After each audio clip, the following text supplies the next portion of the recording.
In a society where your condition could define your identity, this woman had been branded as unclean for 12 long years. For over a decade, she endured a physical condition, chronic bleeding, that made her not only ill and exhausted, but also a social outcast. According to Jewish law, anyone with a discharge of blood was considered ceremonially impure. That meant she couldn't enter the temple, couldn't worship with others, and couldn't be touched without transferring that impurity. Every day she woke up reminded that she was not welcome, not included, and not seen as worthy. The loneliness must have been suffocating. Imagine her walking through the streets and people stepping away. Imagine no comforting embrace for 12 years, no hand to hold hers in pain, no whispered prayers set beside her. The emotional and psychological toll of that rejection compounded her physical suffering. And despite trying everything, consulting doctors, spending all her money on treatments, seeking solutions wherever she could, nothing worked. In fact, Scripture tells us her condition only grew worse. Yet somehow, hope remained.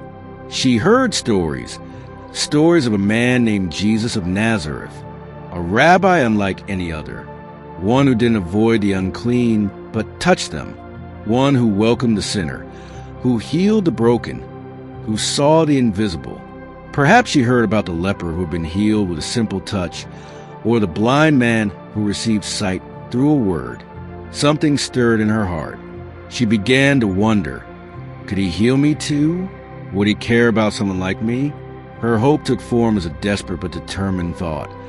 If I can just touch his cloak, I will be healed. It wasn't that she needed to stop him or have a conversation with him. She didn't even need him to notice her, or so she thought. She only needed to reach for the edge of his garment. That would be enough. That quiet act of faith, formed in the shadows of pain and silence, was her last hope.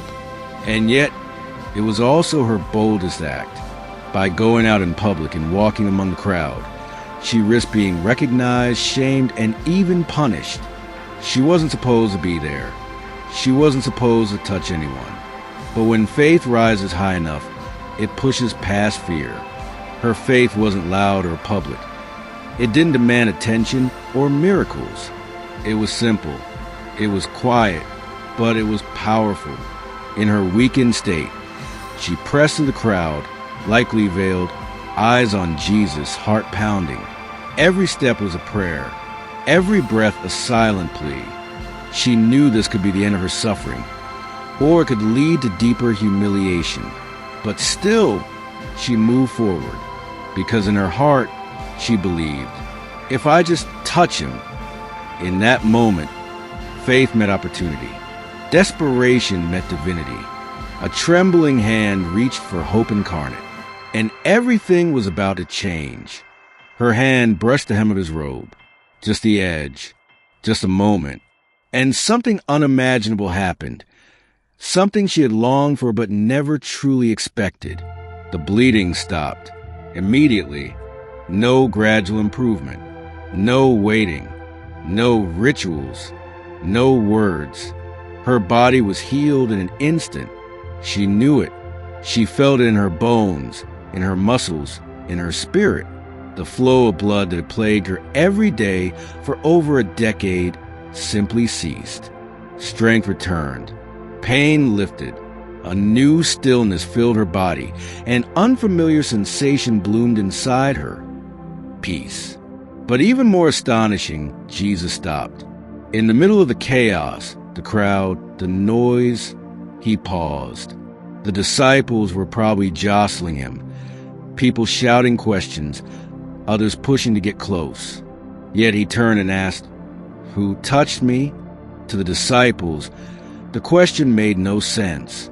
"Everyone is touching you, Lord," they said, essentially. But Jesus wasn't talking about accidental contact or physical proximity.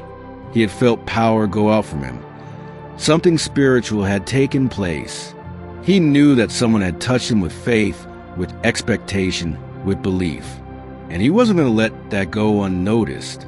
Not because he was angry, not because he needed to call her out, but because he wanted to meet the person who believed. He wanted her to know that she wasn't just healed, she was seen. The woman, realizing she couldn't go unnoticed, stepped forward. Trembling, she fell at his feet. Maybe she expected rebuke. Maybe shame overwhelmed her. But she told him the truth. She poured out her story, her years of suffering, her act of faith, her reason for reaching out. And she waited. Jesus didn't condemn her. He didn't question her behavior or her courage. Instead, he called her by a name she hadn't heard in years, if ever. Daughter. It was personal, intimate, loving. In one word, he restored everything the disease and the stigma had taken from her. He affirmed her worth, her place, her identity. Then he said the words she probably dreamed of for years but never thought she'd hear. Your faith has healed you. Go in peace and be freed from your suffering. He gave her more than physical healing. He gave her peace. The Greek word sozo used here for healed also means saved, delivered, made whole. Her body was healed, yes, but so was her soul. Her shame was erased. Her social exclusion was over. Her dignity was restored. This was no ordinary miracle. This was a full restoration, a divine embrace that reached into every corner of her brokenness. This moment wasn't just for the woman. It was recorded in Scripture because it speaks to all of us. Then, now, and always, how many of us carry hidden pain? Silent suffering? How many live in emotional isolation, feeling unseen, unheard, unworthy of attention, let alone divine intervention? This story shows that Jesus sees what others don't. He notices the quiet cry, the trembling hand, the hidden heartache. He doesn't just respond to bold, public displays of faith. He also honors quiet, trembling ones. The woman didn't shout. She didn't stop him. She didn't even speak. Yet her silent touch carried enough faith to draw power from the Son of God. And Jesus still stops for that kind of faith. Maybe you feel forgotten. Maybe your pain has lasted for years. Maybe you've tried everything and feel like nothing will change. Maybe you're afraid to even approach God because you feel unclean, unworthy, or unseen. But Jesus notices. He's not too busy, not too distracted, not too distant. If he stopped in the middle of a crowd for a woman no one else would touch, he will stop for you. You don't need perfect faith. You don't need the right words. Just reach. Reach in your weakness. Reach in your fear. Reach through your pain. Even the smallest step toward him can unleash a miracle. And when he meets you, he doesn't just fix the problem. He restores your heart. He calls you by name. He gives you peace. He still heals. He still sees. And most of all, he still loves.